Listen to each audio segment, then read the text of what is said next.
Day 9 of drawing until I become a drawing god. Alright, this one was a roller coaster. So, when I get ready to work on a piece, I'll go and look for a reference, but it's usually for poses or a vibe. But, for some weird reason, I was heavily referencing the model.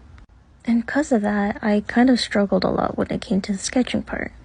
I was trying so hard to make her look like the model, I just felt like I wasn't being creative. I was torn between being frustrated that it didn't look like the model, and because it didn't look like my style. At this point, I put the reference away. Also, I don't remember who drew on my tablet, but someone did. So that's where the mustache and beard came from. Anyways, back to the drawing. I put my phone away, which is where I had the picture of the reference. And at this point, I was just going with what I wanted to do. Now in my Demon Girl drawing, from day 8, I played with giving her pointy ears, but ended up not doing it. So for this piece, I was like, hey, why don't I just do the pointy ears on this one? I took away her irises just to make her look a little bit more majestic.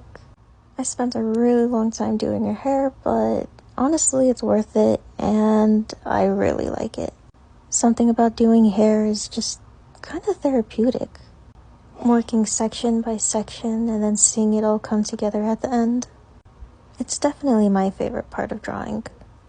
A little side note, when I was younger, I actually would get complimented on the way I drew hair. For some reason, it's just one of those things I can easily get lost in.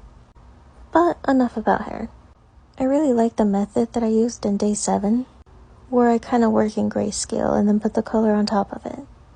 So that's what I did, and I did learn what made my piece look muddy last time, so I need to kind of stay away from that this time. But for the coloring process of highlights and shadows, I will say I was all over the place. I kept going back and forth, and just wasn't working in the process that I usually do. Mentally, when I draw, I kind of have my own little steps that I like to follow. But since I was so wishy-washy in the beginning, it kind of screwed up my whole process. So I was forgetting steps and having to go back and then forgetting which layer something was on. But it's okay. She ended up looking completely different than what I originally planned, but I really like her. I like to think she's some sort of space elf. But anyways, let me know what you think, and I'm gonna go take a nap.